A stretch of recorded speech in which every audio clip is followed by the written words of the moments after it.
পাকিস্তানের বিপক্ষে সিরিজের প্রথম টি-20 হেরে অধিনায়কের পুরনো সুরে কথা বললেন লিটন দাস। তিনি জানান, আমাদের ব্যাটিং, বোলিং, ফিল্ডিং কোনোটাই ভালো হয়নি। এই তিন বিভাগে আমাদের উন্নতি করতে হবে। লাহোরে পাকিস্তানের বিপক্ষে বুধবার প্রথম ম্যাচে ২০২ রানের লক্ষ্যে ব্যাট করতে নেমে বাংলাদেশ দলও করতে পারে ১৬৪ রান। অধিনায়ক লিটন দাস ৩০ বলে ৪৮ রানের ইনিংস খেলে বিদায় নেওয়ার পর আর ম্যাচে ফিরতে পারেনি টাইগাররা।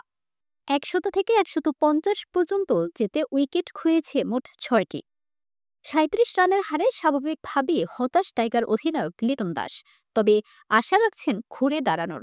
ম্যাচ শেষে পুরস্কার বিতরণী অনুষ্ঠানে লিটন বলেন, হ্যাঁ, অবশ্যই পুরো ম্যাচই বোলিং, ব্যাটিং, ফিল্ডিং ভালো করেনি আমরা। আমাদের ভালোভাবে কামব্যাক করতে হবে। ২ ম্যাচ বাকি আছে, অবশ্যই ধারাবাহিকতা লাগবে। এরপরেই তিনি বলেন, ৩ বিভাগে উন্নতির কথা। শুধু ব্যাটিং, বোলিং নয়, ফিল্ডিংও ভালো করতে হবে। এখন আমরা ভালো ফিল্ডিং করছি না।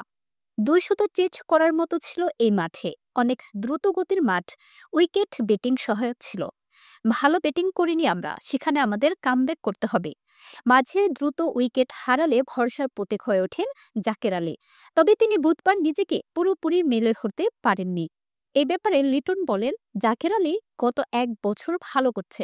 গুরুত্বপূর্ণ প্লেয়ার সে। একজন ম্যাচ জেতাতে পারবে না, সবাইকে অবদান রাখতে হবে। আমার মনে হয় মানসিকভাবে আমাদের চিন্তা করতে হবে। ক্রিকেট কেবল অনুশীলনের ব্যাপার নয়, মানসিক চিন্তা করে মাঠে অ্যাপ্লাই করতে হবে।